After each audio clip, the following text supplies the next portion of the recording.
শুভ দুপুর বন্ধুরা। সব রান্না অনেকক্ষণ আগেই হয়ে গেছে, এবার খালি ভিডিওটা করার জন্য এলাম।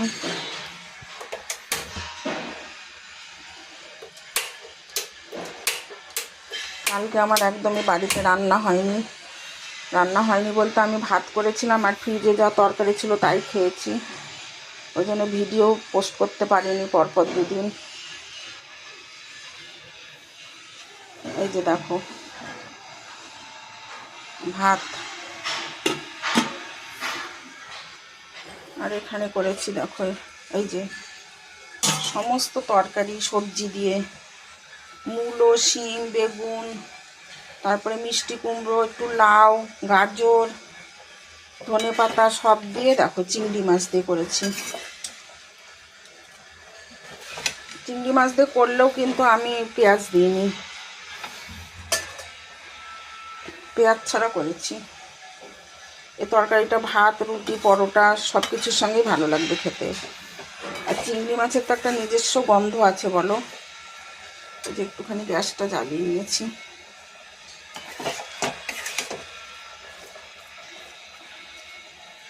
অনেক দিন ধরে সবজিগুলো পড়ে আছে, ওগুলো করতে হবে। লাউটা তাও একটু পচে গেছিলো, যেটুকু ভালো ছিল সেটুকু দিয়ে করেছি। তারপরে দেখো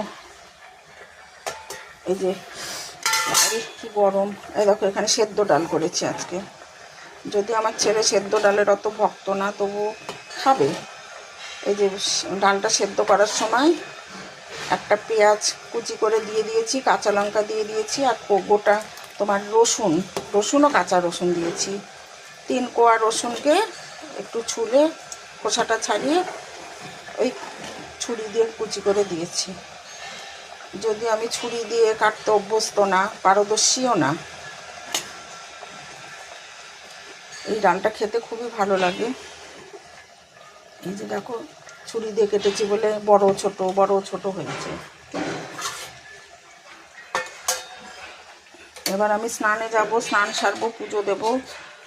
এই যে এখানে করেছি রুই মাছ, ফুলকপি আলু দিয়ে। এটাও পেঁয়াজ ছাড়া।